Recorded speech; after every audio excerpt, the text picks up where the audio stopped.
Russia-Ukraine live news: serious damage after drone attacks hit critical infrastructure in Kyiv. According to Governor Alexei Kuleba, Russia fired 35 kamikaze drones on Ukraine, inflicting pretty substantial damage in the Kyiv region and knocking off electricity in 3 districts.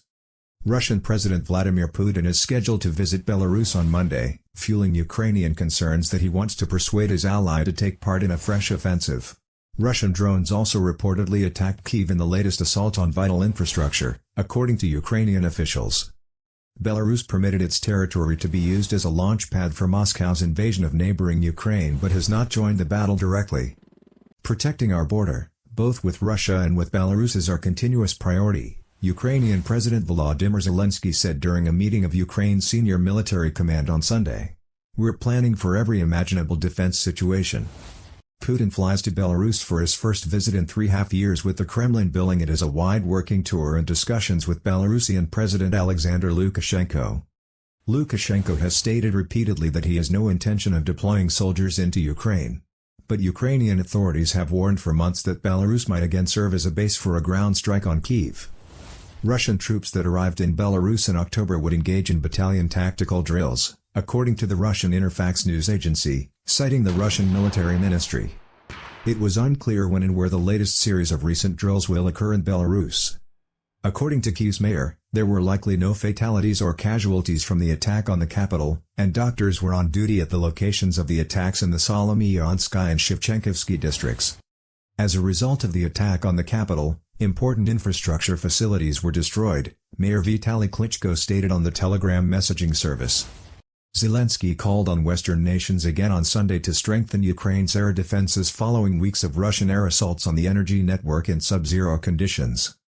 Several large explosions were reported on Monday, although it was unclear if they were caused by air defense systems or by drones striking their targets. Emergency power outages were reinstated in Kyiv following the attacks, said electrical supplier Yasno. The 10-month-old crisis in Ukraine is Europe's worst since World War II, killing tens of thousands of people, displacing millions, and destroying cities. Zelensky told Ukrainians that the military forces were standing fast in Bakhmut, the site of the worst combat in weeks as Russia attempted to push in eastern Ukraine's Donetsk province. The Bakhmut battleground is vital, he added. We rule the town even though the occupants are doing everything so that no undamaged wall will remain standing. Denis Pushilin, the Russian installed administrator of the Moscow-controlled sector of the Donetsk region, stated that Ukrainian forces bombarded a hospital in Donetsk city, killing 1 person and injuring numerous others. Putin portrays what he terms Russia's special military operation in Ukraine as a turning point in the country's history when Moscow ultimately defied the Western Bloc, led by the United States, and prevented it from destroying Russia in order to profit from the demise of the Soviet Union in 1991.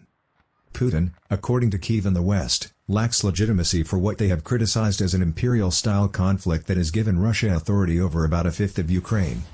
Moscow announced on Monday Russian and Chinese military would perform cooperative naval operations between December 21 and December 27, involving missile and artillery shooting in the East China Sea. While the exercises have been placed yearly since 2012, Moscow has recently tried to enhance its political, security, and economic ties with Beijing. It sees Chinese President Xi Jinping as a critical ally in an anti-West coalition. As U.S. Secretary of State in the 1970s, Henry Kissinger, 99, a key architect of the Cold War strategy of détente with the Soviet Union and China, said it was time for a negotiated settlement in Ukraine. The time has come, Kissinger said in The Spectator magazine, to build on the strategic reforms that have already been undertaken and incorporate them into a new framework aimed at achieving peace via conversation. Ukraine rejected the plan, claiming it would be tantamount to appeasing the aggressor.